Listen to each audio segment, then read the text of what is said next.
ए हमर निया सुनाए धनिया चलन दिला दियो रनिया।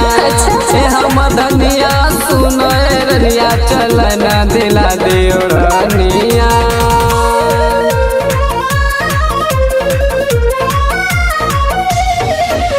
ए हमर निया सुनाए धनिया चलन दिला दियो रनिया।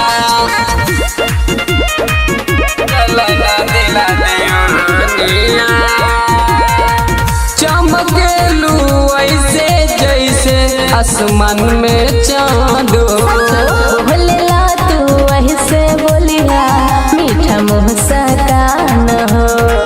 अरे कितना बढ़ाई करी जितना मन करे चमकेलू ऐसे जैसे आसमान में चाँदो। बोलेला तू ऐसे बोलिया मीठा मुँह सकान हो। जब देखी नहीं तो नजरिया नजरिया नजरिया। ए हमर निया सुनाए धनिया चलन दिला दियो रनिया। ए हमर निया सुनाए धनिया चलन दिला दियो रनिया। अच्छा तो चलो ना। कहाँ हो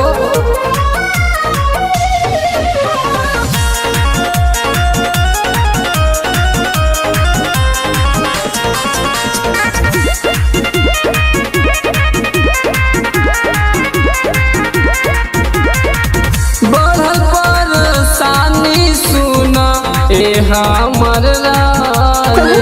जनतानी कह दे बात अब हम ना मानी। हरी दादा कुछ ठीक नहीं खेला हो। अच्छा बढ़ल परेशानी सुना ए हमर रानी। जनतानी कह दे बात अब हम ना मानी। तनी छेड़ा ना मेरा तो बहदिया